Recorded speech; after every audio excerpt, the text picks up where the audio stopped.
কোনো কিছুই না অতিরিক্ত ভালো না। রমজান মাস আসার পরে থেকে আমার হাজব্যান্ডকে আমি বলছি যতটুকু প্রয়োজন ততটুকু হচ্ছে আর কি কিনে খাবো, অতিরিক্ত কোনো কিছু হচ্ছে আর কি কিনে খাবো না। কারণ অনেক আর কি বেশি বেশি হচ্ছে জিনিস কিনে ঘরে রাখলে না ওই জিনিসগুলি খেতেও তেমন ভালো লাগে না। তো কে শোনে কার কথা, এই কথাটা কেন বললাম, ফুল ভিডিওটার সঙ্গে থাকলেই তো দেখতে পাবেন। যাই হোক, তো একটুখানি আর কি ফলের দরকার ছিল। তো সকালবেলায় হচ্ছে আর কি ঘুমে থেকে উঠে হাত মুখ ধুয়ে হচ্ছে আমার হাজব্যান্ডের সাথে তো বাজারে চলে আসলাম। যেহেতু সে আর কি অনেক রাতে আসে, ওই টাইমে হচ্ছে আর কি দোকান পাশে বন্ধ থাকে, চাইলেও হচ্ছে কিছু কিনে নিয়ে আসা ওই টাইমে হচ্ছে সম্ভব না। তো প্রতিদিনে হচ্ছে রাত 3:30 বা 4টার দিকে হচ্ছে আর কি বাসে আসে, ওই টাইমেতে কোনো দোকানে খোলা থাকে না। যাই হোক, আসসালামু আলাইকুম, সবাই কেমন আছেন? আশা করি ভালো আছেন। আমি আল্লাহর রহমতে অনেকটা ভালো আছি। তো আজকে কিন্তু হচ্ছে আর কি আমার ফলগুলি হচ্ছে বাসা পর্যন্ত আর কি দিয়ে গেছে, কারণ এতগুলি জিনিস নিয়ে হচ্ছে সিঁড়ি বেয়ে তো উঠা হচ্ছে একদমই সম্ভব না। তো এই তো সবগুলি আর কি গোছ গাছ করে নিলাম। তো বাজার করতে মোটামুটি আর কি ভালোই লাগে, তারপরে রোজা থেকে একটুখানি আর কি প্যারা হয়ে যায়, তারপরে কি আর করার। আর এই তো সব কিছু হচ্ছে গুছিয়ে গাছিয়ে নিলাম। আর হচ্ছে অনেক বড় একটা হচ্ছে তরমুজ কিনা হয়েছে, আর তরমুজটা না অনেক হচ্ছে আর কি বড়ই। তো আমি হচ্ছে আর কি তরমুজটা কেটে আনবো। বারবার আমার হাজব্যান্ড বলতেছে অনেক বড় তরমুজ, এই তরমুজটা কাটার দরকার নেই, এমনিতেই ভালো হবে। তো আমি বললাম যে না, তরমুজটা কেটে আমি নিব, কেমন হয় আমি একটু আর কি দেখেই নেই। যাই হোক, তরমুজটা কিন্তু অনেক অনেক হচ্ছে ভালো হয়েছে আর কি, মাসাল্লাহ দিলে যেমন হচ্ছে লাল ছিল তেমনই হচ্ছে মিষ্টি ছিল। তো তরমুজটা দেখার পরে তো আমার বুড়ি দুইটা হচ্ছে পাগল হয়ে গেছে খাওয়ার জন্য, কারণ আমার বড় মেয়ের তুলনায় হচ্ছে আমার ছোট মেয়েটা হচ্ছে তরমুজটা মাসাল্লাহ খেতে অনেকটা আর কি পছন্দ করে।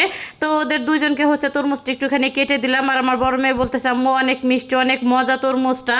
আর যাই হোক, আর তরমুজটা কিন্তু খেতে আমার অনেক ভালো লাগে, আমি ছোট সময় থেকে হচ্ছে তরমুজটা অনেক অনেক পছন্দ করি। আর তরমুজের সিজন আসলে যে কত তরমুজ কিনা হয় এতে কোনো হচ্ছে মানে হিসাবই নাই বললে হচ্ছে চলে। আর একটুখানি হচ্ছে কাঁচা বাজারের প্রয়োজন ছিল, তা কাঁচা বাজারগুলো আর কি করে নিয়ে আসলাম। আর নতুন সবজির যে পরিমাণে ডিমান্ড, তো নতুন সবজির ভিতরে কিন্তু এখন হচ্ছে ঢেঁড়স আর হচ্ছে পটল। আর পটলটা কিন্তু ভালো লাগে, পটল ঝোল ভাজি এগুলি কিন্তু আমার বাসায় অনেক অনেক পছন্দ করে সবাই। আর ঢেঁড়সটা বিশেষ করে হচ্ছে আমার ছেলে বেশি পছন্দ করে, তো ঢেঁড়স ভাজি করে দিলেও অনেকটা আর কি পছন্দ করে খেতে। যাই হোক, তো এই তো সবজিগুলি আর কি গুছিয়ে নিয়ে আসলাম। আর চাল কুমড়া ভাজিটা হচ্ছে আমার হাজব্যান্ডের অনেক অনেক পছন্দ। আর এক একজনের এক একটা পছন্দ থাকতেই পারে, স্বাভাবিক।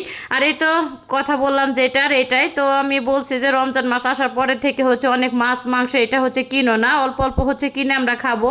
কিন্তু কে শোনে কার কথা, অনেকগুলি হচ্ছে মাছ আর কি কিনে নিয়ে আসছে। আর এই মাছগুলি হচ্ছে আনছে তো শুক্রবার দিন, তো আজ বের করি কাল বের করি, বের করাও হয় না এবং হচ্ছে ধোয়াও হয় না, রোজা থেকে না ভালোও লাগে না সব কিছু করা।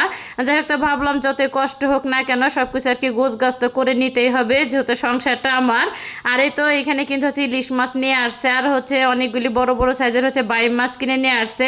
আর বাইম মাছ দেখলে তো আমার হাজব্যান্ড কিনে নিয়ে আসবে, কারণ বাইম মাছটা হচ্ছে তার অনেক পছন্দের একটা মাছ। আর হচ্ছে সেই সাথে কিন্তু অনেক বড় একটা হচ্ছে সাইজের আর কি পাঙ্গাস মাছ নিয়ে আসছে, তো পাঙ্গাস মাছটা হচ্ছে আর কি কেটে নিয়ে আসছে। আর হচ্ছে রোজা থেকে কি হয়েছে আর কি আমি নিজেও বুঝতে পারতেছি না, আমার কোনো মাছ মাংস কোনোটাই হচ্ছে খাইতে মন চায় না, আমার যে কি দিয়ে হচ্ছে ভাত খাইতে মন চায় আমি নিজেও জানি না। আর এই ইলিশ মাছগুলি কিন্তু হচ্ছে আর কি আলাদা আলাদা হচ্ছে পলিতে আর কি রেখে দিতেছি, যাতে প্রয়োজন মতন হচ্ছে এক একটা আর কি বের করে হচ্ছে রান্না করতে পারি। আর একসাথে রেখে দিলে কি হয়, অনেকবার হচ্ছে ভিজানাও হয়, এভাবেও হচ্ছে মাছটা আর কি নষ্ট হয়ে যায়, আর খেতেও হচ্ছে তেমন ভালো লাগে না পরে।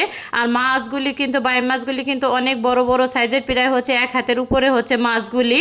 আর বাইম মাছটা ওরকম আমার কাছে ভালো লাগে না। যাই হোক, তো একজন তো আর কি পছন্দ করে, তো এক একটা করে হচ্ছে আলাদা আলাদা করে হচ্ছে পলিতে রেখে হচ্ছে আর কি রেখে দিলাম। আর মাছগুলি হচ্ছে কুটতে ধুইতে গোছাইতে অনেক সময় লেগে গেছে। আর পাঙ্গাস মাছ যেহেতু অনেক বড় একটা মাছ, ওই মাছটা হচ্ছে আমি ভিজাই রেখে দিয়েছিলাম, বরফটা ছাড়তে অনেকটা সময় লেগে গেছিল। তো ইফতারি করার হচ্ছে মনে হয় 4 থেকে 5 মিনিট আগে হচ্ছে মাছগুলি টোপলা করে আর কি ফ্রিজে আমি রেখে দিছি। তো ওই টাইমে হচ্ছে আর ভিডিও নেওয়া হয় না, অনেকটা হচ্ছে তাড়াহুড়ার ভিতরে ছিলাম। যাই হোক, আর এদিকে কিন্তু অফ ক্যামেরা আমি মশলাটা কষিয়ে তো বাইম মাছগুলি হচ্ছে দিয়ে দিলাম। তো মাছটা হচ্ছে আর কি ভুনা করে আমি হচ্ছে রান্না করব, এটা হচ্ছে ভোর রাত্রে আর কি খাবো।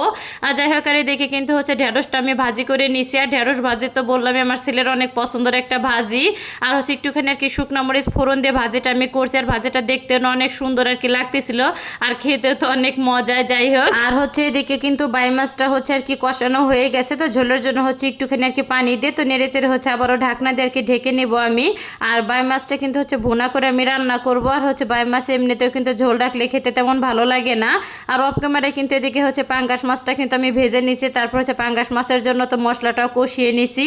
আর এই তো পটল আর হচ্ছে ডাঁটা দিয়ে আর কি পাঙ্গাস মাছটা আমি রান্না করব। আর হচ্ছে নতুন সবজি দিয়ে যে কোনো তরকারি রান্না করলে কিন্তু খেতে একটু বেশি মজা লাগে। আর এই তো সবজিটা কিন্তু সেদ্ধ হয়ে গেলে আমি অফ ক্যামেরা হচ্ছে মাছগুলিও দিয়ে দিয়েছিলাম। তো মাছটা একটুখানি আর কি কষিয়ে নিছি। এখন হচ্ছে ঝোলের জন্য আর কি প্রয়োজন মতন পানি দিয়ে তো ঢাকনা দিয়ে আর কি ঢেকে হচ্ছে আমি রান্না করে নিছি। তো তরকারিটা কিন্তু আবার রান্না করা হয়ে গেছে। তো আজকের ভিডিওটা আমি এখানে শেষ করছি। সবাই ভালো থাকবেন, আল্লাহ হাফেজ।